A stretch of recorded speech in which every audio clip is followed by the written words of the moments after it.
주님, 오늘도 주님의 말씀 앞에 저희들 서 있습니다. 저희 앞을 흐르는 요단강을 바라보는 것처럼 이것이 단지 지나쳐야 할 장애물 아니라 우리를 새롭게 빚으시는 주님의 문턱, 은혜의 문턱임을 깨닫게 하옵소서. 말씀을 읽고 함께 찬양하며 주님의 음성을 기다리며 주님 앞에 무릎 꿇을 때에 저희의 삶 한가운데 계시는 예수 그리스도를 깊이 만나는 시간 되게 하옵소서. 모든 간구 우리를 책임지시는 예수 그리스도의 이름으로 기도드립니다. 아멘.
사랑과 은혜가 풍성하신 하나님 아버지, 한 주 가운데 저희를 수요 예배로 주님의 성전에 불러주시니 감사드립니다. 저희가 드리는 예배와 찬양을 기쁘게 받아주시옵고 주님 홀로 영광 받으시옵소서. 분주한 일상 속에서 주님께 합하지 못했던 저희의 마음을 이 시간 주님 앞에 내려놓습니다. 지난 하루하루를 돌아보면 이웃을 사랑하지 못했던 순간들, 믿음보다는 두려움이 앞섰던 순간들이 있었음을 고백합니다. 저희를 불쌍히 여겨 용서하여 주시고 세상을 살아갈 때 마음의 중심을 주님께 두고 주님 뜻에 합하는 삶을 살아가게 인도하여 주옵소서.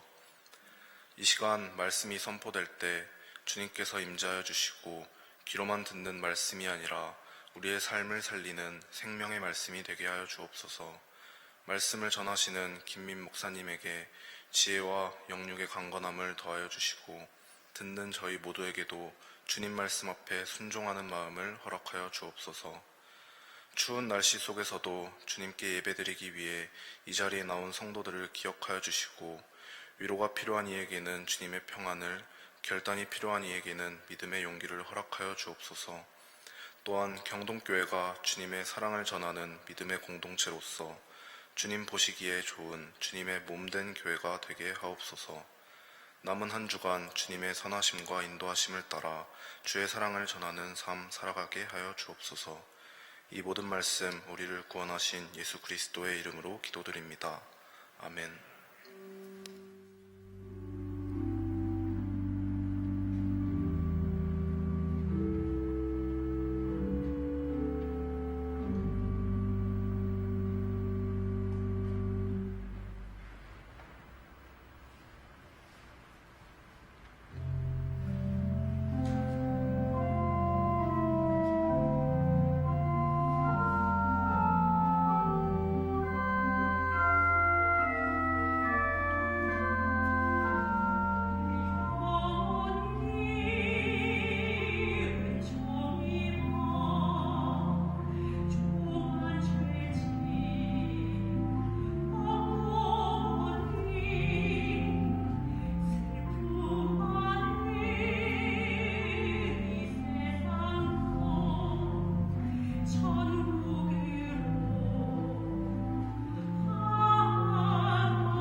하나님의 말씀은 여호수아기 4장의 말씀입니다.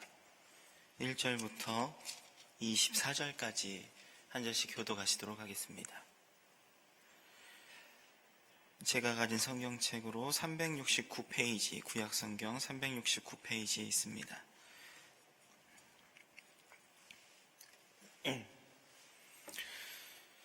여호수아기 4장 1절부터 마지막 절까지입니다. 온 백성이 모두 요단강을 건넜을 때에 주님께서 여호수아에게 말씀하셨다.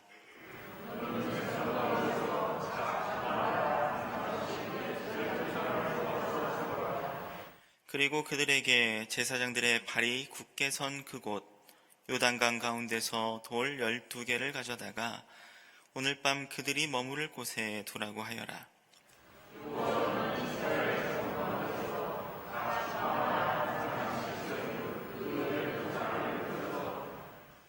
그들에게 말하였다. 주 당신들의 하나님을 언약궤 앞을 지나 요단강 가운데까지 들어가서 이스라엘 자손의 지파 수대로 돌 하나씩을 각자의 어깨에 메고 오십시오.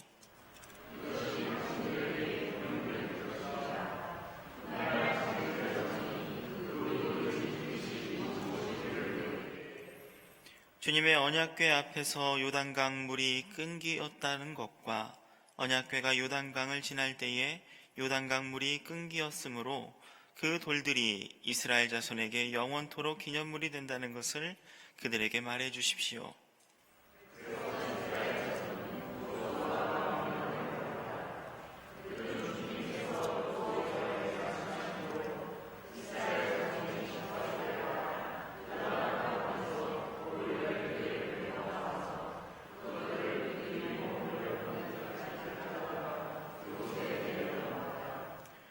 여호수아는 요단강 가운데 언약궤를 메었던 제사장들의 발이 머물렀던 곳에 다른 12개의 돌을 세웠다.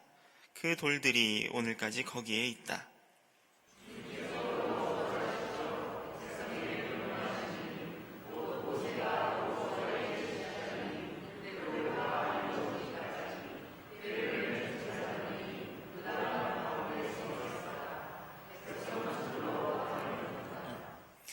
백성이 모두 건너기를 마치자 주님의 궤와 그 궤를 맨 제사장들이 백성이 보는 앞에서 건넜다.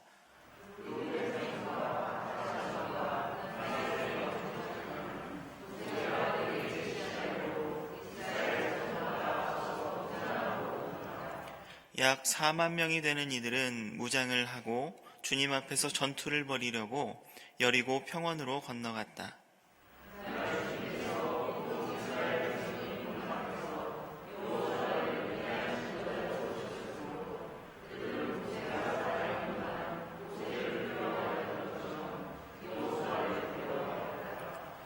주님께서 여호수아에게 말씀하셨다.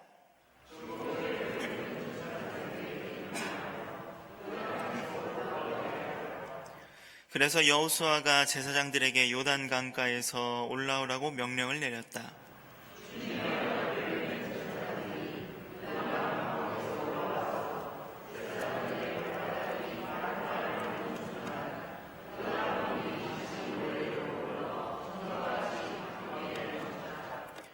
백성이 첫째 달 열흘에 요단강을 건너 여리고 동쪽 변두리 길갈에 진을 쳤다.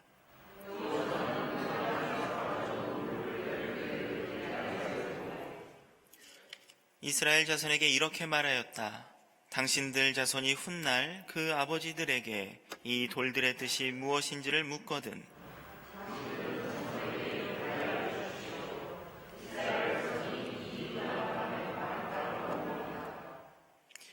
우리가 홍해를 다 건널 때까지 주 우리의 하나님이 우리 앞에서 그것을 마르게 하신 것과 같이 우리가 요단강을 다 건널 때까지 주 우리의 하나님이 요단강 물을 마르게 하셨다.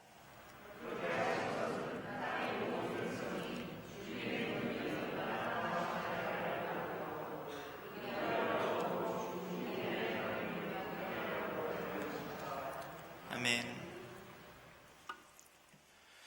오늘 본문은 지난 3장에 이어서 요단강가에 있는 이스라엘의 모습을 그리고 있습니다. 이제 광야에서부터 요단강이라는 선을 넘어 약속의 땅으로 가는 그 사이 너머의 길을, 그 과정을 보여주는 장면이지요. 성경에 나오는 요단강은 단순한 많은 물이 모여 있는 강이 아닙니다.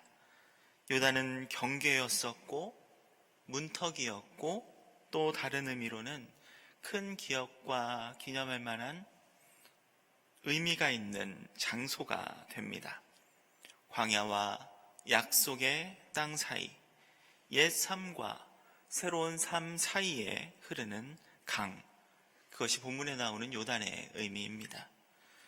하나의 공간이지만 어쩌면 또 다른 두 개의 시간이 만나는 자리이기도 하죠.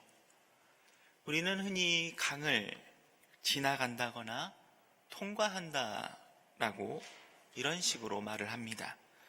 강 자체가 어떠한 머물 목적이 되는 것이 아니라 방해물이라는 인식이 담겨 있지요. 군대에서도 도하 훈련이라는 것이 있는데 강을 일종의 장애물로 보고 그것을 군인 아저씨들이 임시로 다리를 세우기도 하고 다른 여러 전차를 활용하기도 하고 여러 방식으로 그 강을 건너는, 돌파하는 훈련을 하기도 합니다. 앞으로 나가는 데 있어서 강이라는 것, 무언가 방해가 된다는 것이죠. 그러나 우리가 읽었던 성경, 그리고 다른 본문들에도 성경은 강을 그렇게 취급하지는 않습니다. 성경의 강 혹은 물은 하나님이 사람을 바꾸시는 장소로 사용합니다. 그래서 오늘 본문은 강을 지나가거나 그저 통과하는 임시적인 곳으로 말하지 않고 강을 건너라 라고 말하고 있습니다. 이 건넌다는 말에는 다시는 돌아갈 수 없다라는 긴장의 의미, 그리고 건넌 뒤에는 건너기 전과는 달라져야 한다라는 일종의 책임이 담겨져 있는 것이지요. 오늘 성경에서는 이스라엘이 요단강을 건너기 전, 그리고 건너는 중, 건너간 후 계속되는 순간마다 하나님을 만나는 역사적인 의미를 이야기하고 있습니다. 그저 사건이 이루어지는 시간에 하나님께서 나와 함께 하시는구나, 하나님께서 나를 이렇게 도우셨어 라고 끝나는 것이 아니라 사건을 통과하는 동안, 사건 가운데 있는 동안에 하나님을 만나고 그 사건이 일어나는 것을 복귀하는 순간에 해석하는 과정에서 다시 한번 하나님을 만나게 만드는 과정이 있다라는 것입니다. 그래서 우리가 읽은 이 여호수아기 4장은 강을 건너는 이 장면을 해치우듯이 서둘러 지나가지 않습니다. 아주 짧게 말하면 이 4장 자체가 필요 없을 수도 있지요. 그냥 이스라엘은 하나님의 도움으로 요단강 물을 멈추게 하고 그 강을 건너갔다. 얼마나 짧고 간편합니까? 그런데 오늘 여호수아기 3장, 4장은 이미 말한 내용을 다시 말하고 이미 묘사한 장면들을 반복해서 들려주고 있는 겁니다. 같은 동작을 되짚어보고요, 같은 단어를 여러 번 사용합니다. 성경에서 이렇게 고의적으로 반복을 사용하는 것은 우연이 아니라 강조의 의미를 띠고 있습니다. 다시 말한다라는 것, 그것은 바로 이 부분이 핵심, 하나님의 뜻이 가장 잘 드러나 있는 곳이라는 것을 일컬어 알려주는 것이지요. 그 반복 속에서 오늘 우리가 반드시 주목해야 할 단어가 3개가 있습니다. 지난주에 언급되었던 건너다, 서다, 그리고 하나님의 언약궤입니다. 이 3 단어는 여호수아 전체를 떠받치는 신학적인 기둥 역할을 합니다. 그리고 동시에 출애굽 이후 이스라엘의 신앙 전체를 관통하는 핵심 단어가 되기도 합니다. 오늘 우리의 신앙을 비추는 거울의 역할을 하기도 하죠. 프랑스의 철학자 폴 리케르는 이런 말을 합니다. 기억은 과거를 보존하는 능력이 아니라 현재를 책임지게 하는 능력이라는 말이죠. 오늘 본문은 이 리퀘르의 말이 성경 안에서 어떻게 작동하는지를 분명히 보여주고 있습니다. 하나님은 이스라엘에게 기억하라고 명령하시는 분이시며 그 기억을 과거에 있었던 사건으로만 남기는 분이 아니라는 것이죠. 눈에 보이는 돌이라는 표지와 또 그 반복되는 이스라엘이 요단강을 건너는 이야기를 통해서 그 사건이 얼마나 공동체 안에 기억되어야 하는 일인지를 전하게 하시는 분이라는 겁니다. 하나님은 우리의 기억이 흐려질 것을 아시고 그래서 이 기억을 우리 머릿속 혹은 기억력에만 의존하게 하지 않으시고 나 외에 다른 이들, 함께하는 공동체 가운데에 새겨지게 만드시는 겁니다. 그렇게 이스라엘은 요단강을 건너게 됩니다. 그러나 동시에 성경은 말씀드렸던 것처럼 쉽게 요단강을 건너기를 출발해서 강을 다 건넜다라고 말하지 않습니다. 여호수아기 4장은 계속해서 건너다라는 단어를 반복해서 사용합니다. 이미 건넜던 것 같은데 다시 건너가고 있다라는 이야기가 나오기도 하고요. 건너갔다가 다시 돌아오는 것 같은 모습을 보여주기도 합니다. 마치 영화의 중요한 부분에 슬로우 모션을 감독이 거는 것처럼 아직 이스라엘은 요단강을 건너고 있다라는 것을 강조하고 있는 것이죠. 왜 그랬을까요? 요단강을 건너는 이 모습이 단순히 좌표가 바뀌는 것, 요단강 저편에서 가나안 안쪽으로 들어오는 그 좌표가 바뀌는 것이 아니라 이스라엘이 하나님을 어떻게 신뢰하고 있는지를 드러내는 장면이 이 요단강 도하의 모습이기 때문입니다. 본문 속 이스라엘이 요단강을 건너는 이 행위는 자율적인 것으로 보일 수 있습니다. 이스라엘이 용기를 내어서 큰 강을 건너갔다. 그러나 실상은 어떻습니까? 하나님께서 이스라엘을 요단강 가운데 건너가도록 하셨다라는 것을 여호수아기 3장, 4장은 계속해서 반복해서 말해주고 있기 때문이지요. 큰 물 앞에서 두려워하지 않고 강을 건너는 모습, 우리는 이 모습을 믿음이라고 부릅니다. 이스라엘은 요단강 앞에서 길을 셈하지 않습니다. 과거 광야에서 수없이 하나님 앞에 투정 부리고 분을 내고 하나님을 원망했던 모습이 이 요단강 앞에는 드러나지 않아요. 그렇다고 해서 스스로 다리를 놓거나 배를 만들지도 않습니다. 이스라엘은 이제 말씀을 따라 발을 내딛었을 뿐이지요. 이스라엘 백성들은 그 강 앞에서 두려움을 느꼈을 겁니다. 그럼에도 그저 건너는 거예요. 성경은 이 사람들을 용감하다라고 말하지 않습니다. 용감함은 사람이 자기 안에서 끌어올린 힘의 이름이라면 믿음은 사람이 자기 자리를 내려놓고 하나님을 주인으로 모신 그 관계를 의미하기 때문입니다. 이 장면에서 성경은 의도적으로 한 기억을 불러옵니다. 과거 이집트 탈출 시작 시 이스라엘은 이집트라는 일상에서 홍해라는 경계를 넘어 광야, 아무것도 없는 광야로 넘어가게 됩니다. 일상 가운데 모든 것이 보장되었던 이집트에서 바다를 건너 아무것도 담보되지 않는 하나님, 오직 한 분만을 의지하고 큰 물을 건너가야 하는 상황, 그 옛 기억이 떠오르게 되는 것이죠. 당시 이스라엘은 홍해 앞에서 더 이상 갈 수 없는 자리에 섭니다. 앞에는 바다가 있었고 뒤에는 이집트 군대가 있습니다. 이때 하나님은 이스라엘을 먼저 바다로 밀어넣지 않으십니다. 하나님은 먼저 길을 여시고 위험을 감당하시고 그 다음에 백성들을 건너게 하시지요. 오늘 요단강에서도 마찬가지지 않습니까?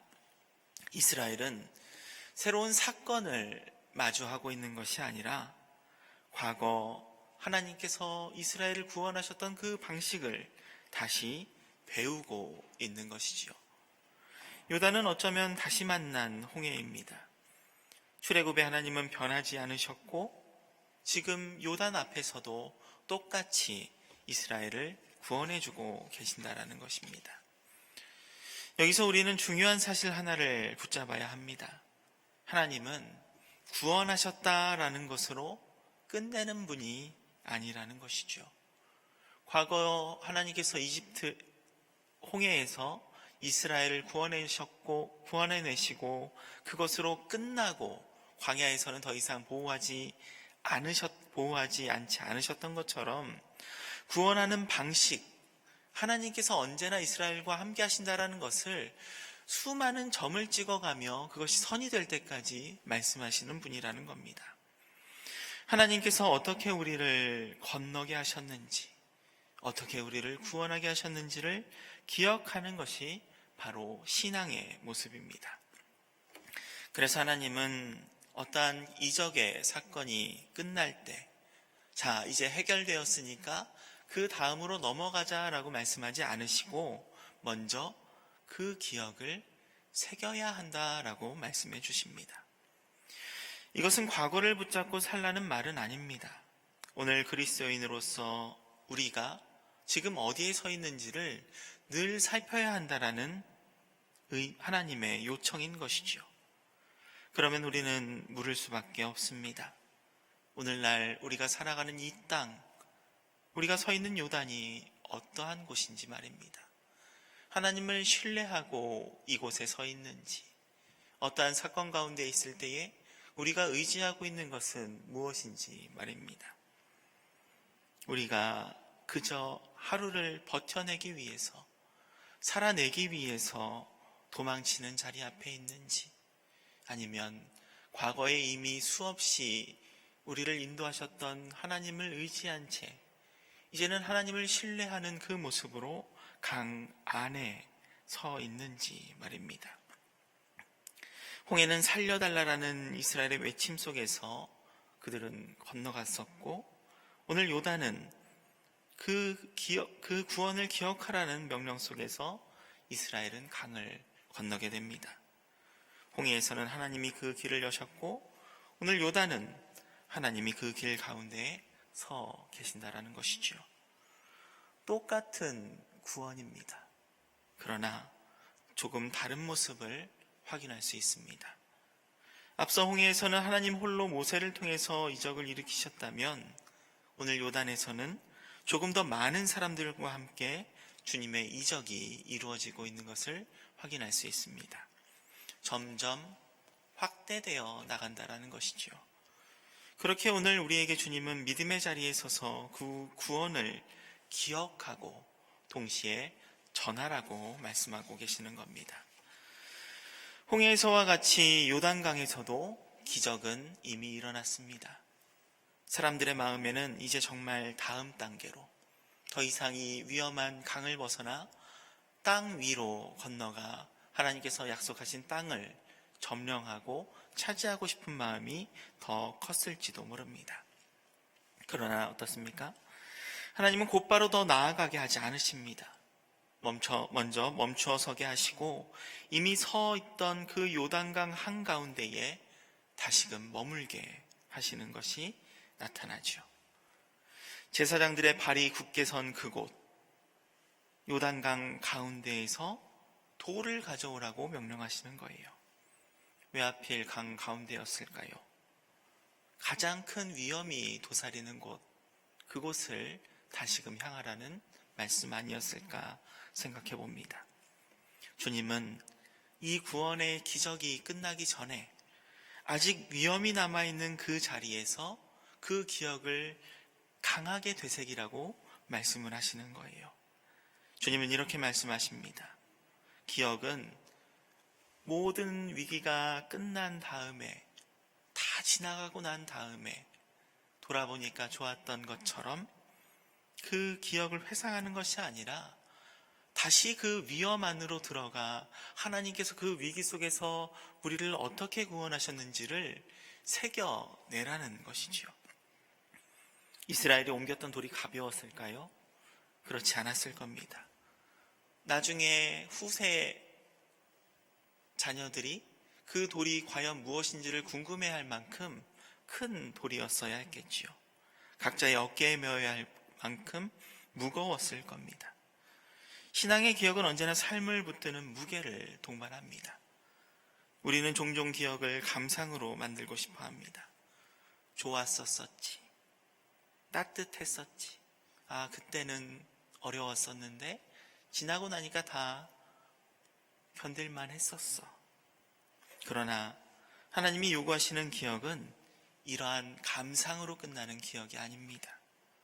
하나님이 세우게 하시는 기억은 오늘의 삶을 움직이게 만드는 기억, 우리를 다시 순종할 수밖에 없는 기억으로 부르는 그 모습입니다. 릴케는 이렇게 말합니다. 중요한 것은 답을 소유하는 것이 아니라 질문을 견뎌내는 것이다 라고요. 요단에 세워진 돌들, 아직 태어나지도 않았지만 언젠가는 질문을 품고 이 이야기를 다시 불러낼 사람들을 향해서 그 돌은 서 있는 것이지요. 이미 그 돌을 들고 가지고 온 사람들은, 그 사람들에게 이 돌은 의미가 없습니다. 오직 그 돌을 보고 질문한 사람들, 그들에게 하나님의 역사는 이어지고 있는 것이지요. 주님은 이 돌들을 통해서 미래의 질문을 미리 준비하십니다. 이 돌들이 무슨 뜻입니까? 여기서 우리는 신앙의 본질을 봅니다. 말씀드렸던 것처럼 신앙은 단지 전해준 답을 외우고 그 답을 가지고 우리가 잘 살아내는 것으로 그치지 않습니다.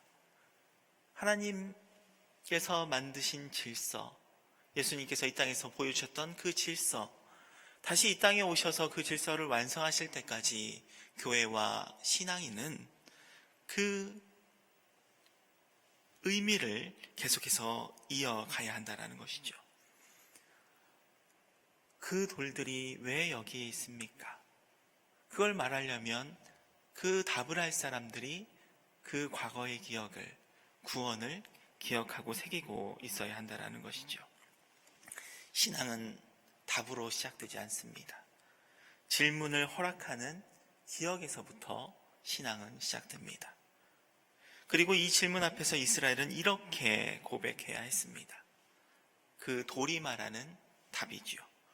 우리가 요단을 건너서 하나님께서 말씀하시는 약속의 땅에서 살아갈 수 있는 것, 그것은 우리가 힘이 세고 전투를 잘하고 어떠한 능력이 있어서가 아니라 하나님의 보호하심, 하나님의 인도하심이 있었기 때문이다 라고요. 이 고백이 사라지면 이스라엘이 가지고 온 돌은 그저 장식품일 뿐입니다.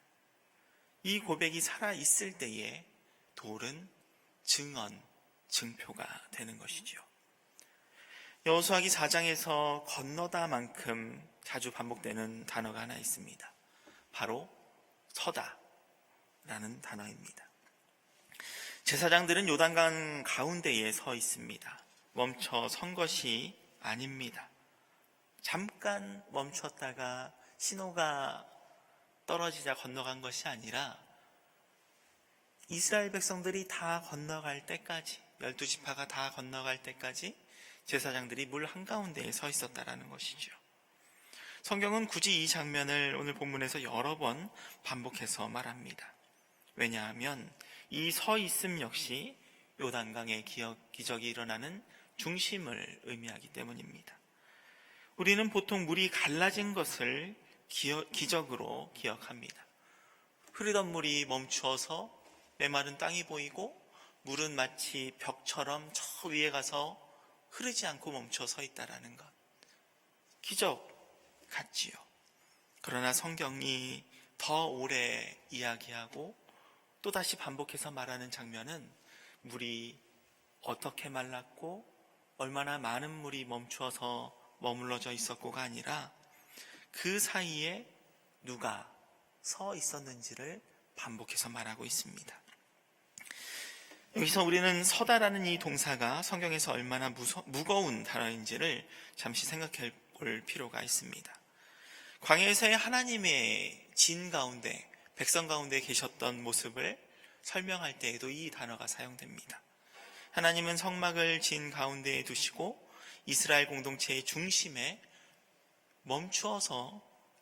머무르셨던 분이셨습니다. 그것은 단순한 동행이 아니었습니다.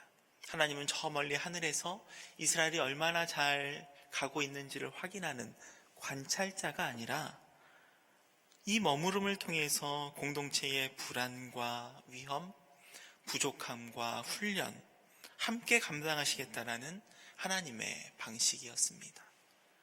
광야의 하나님은 앞서 가시기도 했지만 늘 진 안에 계셨다라는 것이지요. 백성들과 함께 움직이시고 백성들과 함께 멈추어 서셨다라는 겁니다. 오늘 요단강에서는 하나님의 이러한 모습이 한 단계 더 분명하게 드러납니다. 하나님은 진 가운데 머무르시는 분을 넘어서 위험의 한가운데에 서 계시는 분으로 나타납니다. 물이 다시 흐를 수도 있는 자리, 아직 완벽하게 안전하다고 할 수 없는 자리, 그 자리에 머물러 계시지요. 성경은 하나님께서 그 위험 가운데에 있다라는 것을 언약궤를 통해서 주님이 그 위험 가운데 있다라는 표징을 이야기를 합니다. 광야에서는 하나님께서 함께 계시는 분으로 드러나셨다라면 요단에서는 그 함께 계시는 분을 넘어 끝까지 책임지시는 분으로 드러나고 있다라는 겁니다. 이러한 마음이 제사장들의 움직임 속에서 가장 분명하게 드러납니다. 제사장들이 요단강을 가장 먼저 들어가고 백성들이 모두 건넌 뒤 가장 나중에 그 강에서 나오는 모습을 우리는 확인할 수 있습니다. 제사장들이 맨 언약궤와 함께요. 이 순서는 우연이 아닙니다. 이 질서 자체가 하나님의 기쁜 소식이지요. 하나님은 백성에게 먼저 위험을 감수하라고 하지 않으십니다. 이전에 잠시 언급해드렸던 것과 같이 고대 근동사회에서 신과 인간의 관계는 철저한 주종의 관계였습니다. 목사님, 교회도 하나님을 주님이라고 부르고 우리를 종이라고 부르지 않습니까? 고대 근동의 이방 종교들은 우리가 말하는 그러한 주종이라는 개념보다 더욱더 적나라하게 인간은 신을 위해서 소모되는 부품으로 여겨졌다라는 것이지요. 홍해 사건이나 오늘 요단강 사건에서 고대 근동이라면 이렇게 표현했을지도 모릅니다. 백성들이 먼저 물 가운데 가서 수많은 시체가 산이 되어서 물을 막게 하고 신은 그 마른 땅을 건너갔다라고요. 그러나 성경은 그렇게 말하지 않는다라는 것입니다. 하나님이 끝까지, 처음부터 끝까지 책임지신 도하의 사건입니다. 제사장들이 서 있는 동안 언약궤도 그 자리에 있었다라는 것이지요.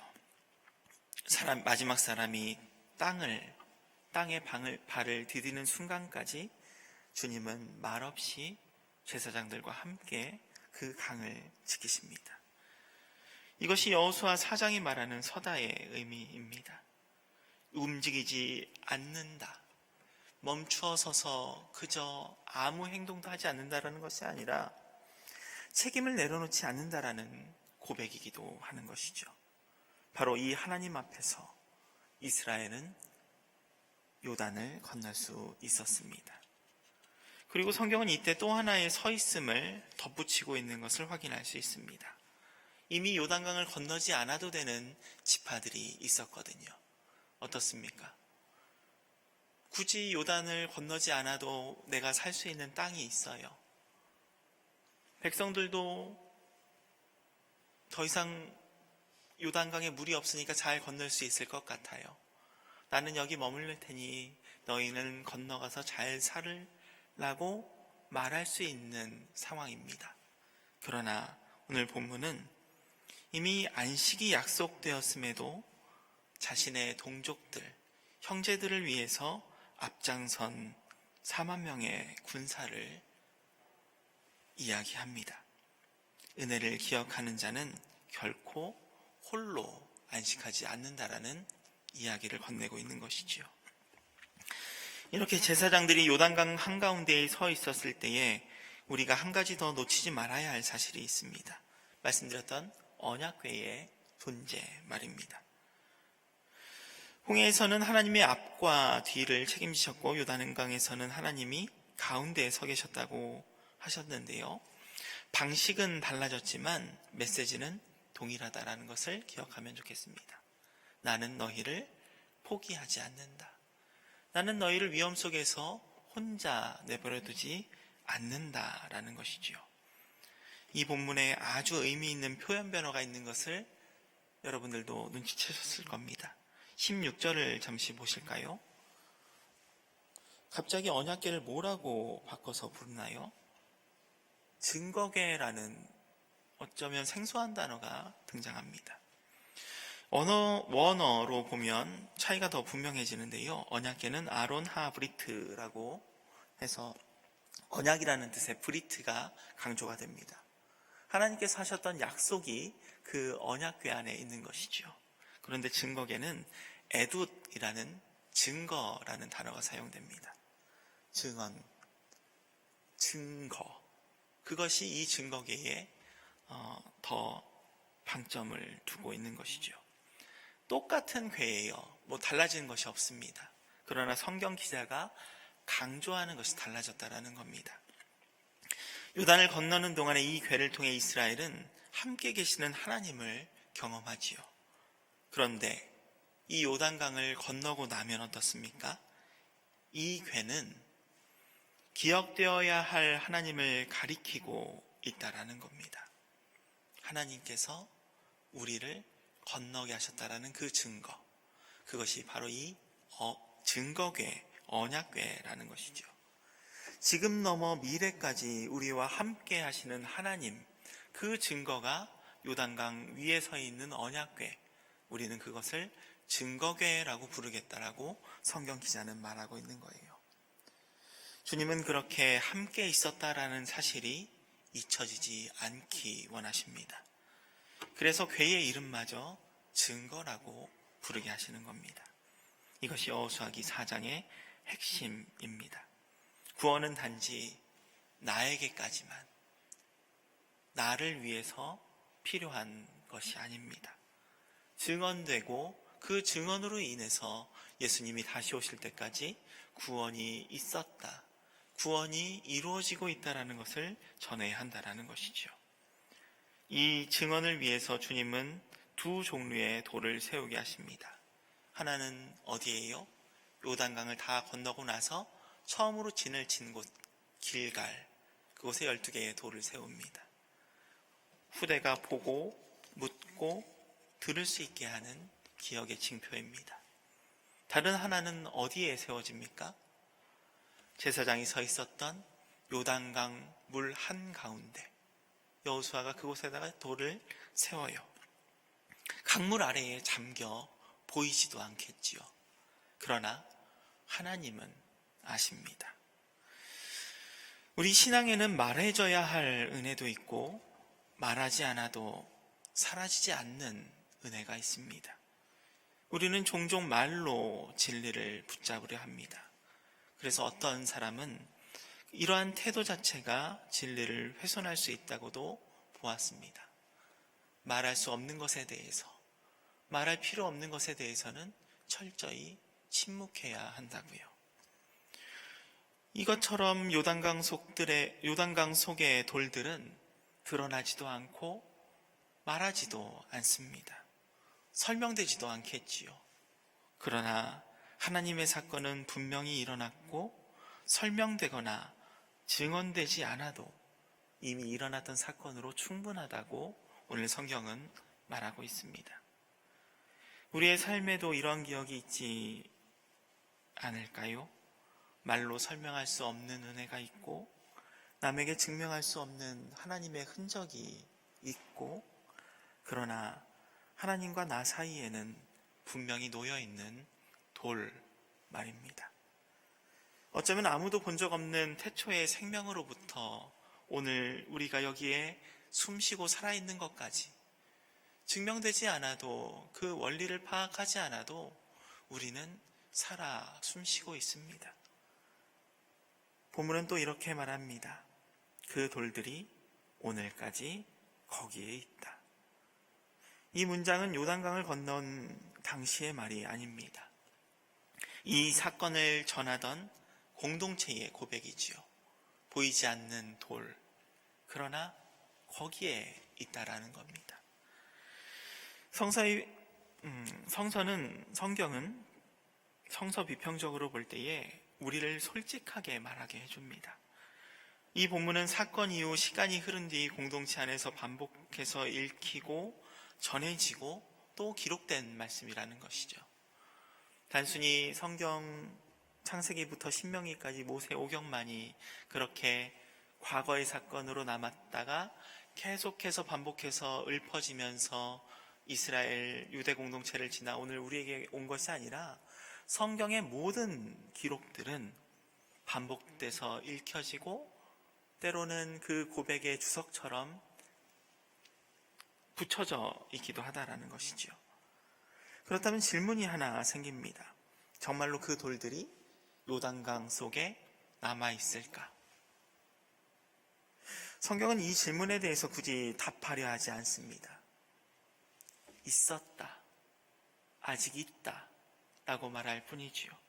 성경의 관심은 여호수아가 둔 돌, 요단강 안의 돌이 지금 어디에 있는가라는 것보다 그 돌을 통해서 전해져야 할 이야기가 전해지고 있는가, 그것이 중심이기 때문입니다. 본문 속 오늘까지의 말은 이렇게 들립니다. 그 기억은 아직 끊어지지 않았지요. 이 이야기가 아직도 전해지고 있지요 라는 물음으로 말입니다. 무엇보다 하나님이 일으키신 그 사건은 지금도 당신들의 삶 속에서 잘 작용하고 있지요 라는 물음말입니다. 신앙은 사실을 보존하는 일로 그치는 것이 아니라 의미를 전승하는 일입니다. 전승은 과거를 박제하는 일이 아니라 현재를 책임지게 만드는 일이라고 말씀드렸습니다.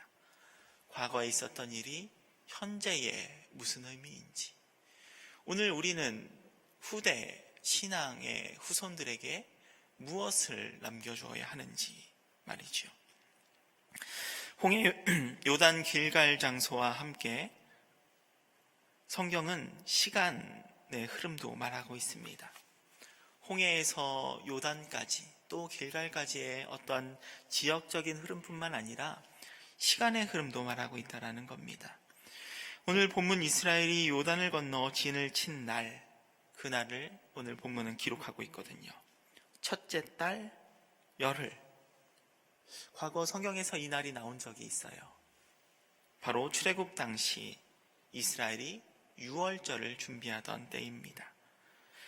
40년 전 같은 절기 위에서 이스라엘은 출애굽의 구원을 기억했고 40년이 지난 지금 하나님은 다시 요단을 건너게 하시는 겁니다. 하나님은 공간을 넘어서 시간 위에도 당신의 흔적을 남기시는 분입니다. 홍해 앞에서도 구원하셨고 요단에서도 구원하셨고 길갈, 그리고 앞으로 갈 가나안 땅에서도 구원하시는 하나님, 그리고 과거 이집트 땅에서부터, 아니 그 이전 족장들 아브라함, 이삭, 야곱 때부터 모세를 지나 여호수아의 때까지, 그리고 후대에 누가 나타날지는 모르지만 하나님은 시간 이전부터 이후까지 우리를 지켜주신다라는 의미입니다. 그래서 여호수아는 요단에서 가져온 12돌을 세우며 이렇게 말합니다. 이것은 단지 우리만을 위한 표시가 아니라 땅의 모든 백성이 주님의 손을 알기 위한 증거라고요. 주님은 이스라엘에게만 기억되기 원하시는 분이 아니라 온 세상이 이 구원의 이야기를 듣고 하나님을 신뢰하기 원하십니다. 아무것도 없는 이들, 떠도는 방랑자들, 그들이 강을 건너고 하나님이 약속한 땅까지 가는 그 모습을 바라보게 하는 것이죠. 요단의 돌은 이스라엘의 신앙교육을 위한 기념물이면서 동시에 세상을 향한 하나님의 선포입니다. 사랑하는 여러분, 오늘 요단 도하의 이야기는 오래된 옛 사건입니다.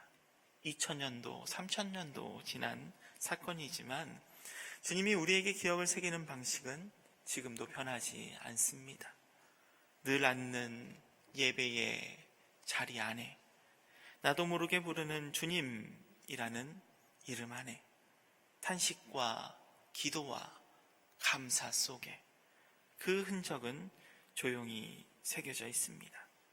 눈에 보이는 돌은 아닐지라도 우리 삶 곳곳에는 이미 하나님의 손길이 지나간 흔적들이 남아 있다라는 것이죠. 그래서 신앙이라는 것, 우리의 믿음이라는 것은 완벽하게 하나의 흠도 없이 지켜낸 기록이 아니라 언제든지 다시금 돌아올 수 있게 새겨놓은 흔적입니다. 바르지 않아도 괜찮습니다. 사람들이 손가락질해도 괜찮습니다. 그 자리에 하나님과 내가 함께 있었다라는 흔적이 굳게 선 돌처럼 흔들리지 않고 서 있다면 우리의 신앙은 흔들릴지라도 주님은 그곳에서 우리를 붙들어 주신다라는 거죠. 주님은 언제든 우리를 경외의 자리, 순종의 자리, 위로의 자리로 불러 세우십니다. 주연절을 지내고 있습니다. 여호수아의 시간이 지난 뒤 다시 그 요단강가에 여호수아와 같은 이름을 지닌 예수라는 사람이 서게 됩니다. 이 이름의 뜻은 똑같이 하나님이 구원이시다라는 뜻을 가지고 있습니다. 한때 이 이름은 주님께서 앞서가시며 강을 가르시고 백성을 마른 땅으로 건너게 했던 위대한 이름이었습니다. 주님은 그들과 함께 물 가운데 서 계셨지요. 그리고 시간이 흘러 여호수아와 같은 이름의 예수는 사람들이 잠기던 바로 그 물속으로 들어갑니다. 이번에도 주님은 멀리서 명령하지 않으시고 저 하늘에서 땅 위에 있는 사람들에게 너네 좀 잘 살아봐, 안 그러면 혼내줄 거야 라고 말씀하지 않으시고 이 땅 가운데 오셔서 하나님이 함께 하십니다. 과거와 같은 구원의 방식입니다. 우리와 함께 하시며 우리의 고통을 나누어 주시고 우리보다 먼저 십자가를 져주시는 구원의 방식입니다. 사랑하는 여러분, 요단 한가운데에 서셨던 주님은 오늘도 우리의 삶 한가운데에 서 계십니다. 이러한 주님을 신뢰하며 세상으로부터 또는 나로부터 도망치며 주님을 외면하기보다는 책임의 자리로, 설명하기보다 순종하는 자리로 내 곁에 있는 사람들, 내 다음에 이 자리를 지킬 사람들에게 주님의 사랑이 얼마나 위대한지를 전하는 그러한 믿음의 사람으로 오늘과 내일을 살아내는 저와 여러분이 되시기를 간절히 축원합니다. 주신 말씀을 기억하면서 잠시 침묵으로 기도드리겠습니다.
주님, 저희가 건너온 자리와 지금 서 있는 자리를 있게 하신 주님을 잊지 않게 하옵소서. 그래서 앞으로 세상을 건널 이들에게도 주님의 함께 하심을 전하는 저희가 되도록 인도하여 주옵소서.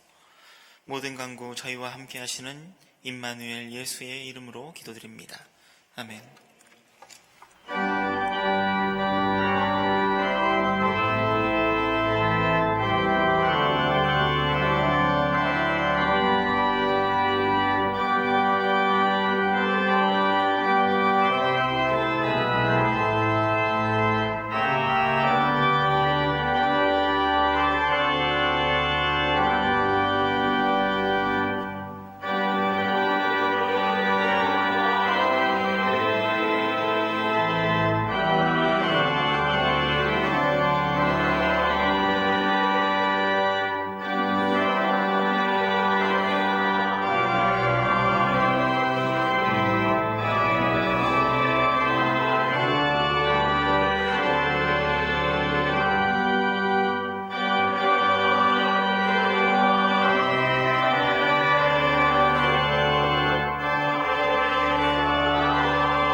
하늘에 계신 우리 아버지여, 이름이 거룩히 여김을 받으시오며 나라가 임하시오며 뜻이 하늘에서 이루어진 것 같이 땅에서도 이루어지이다.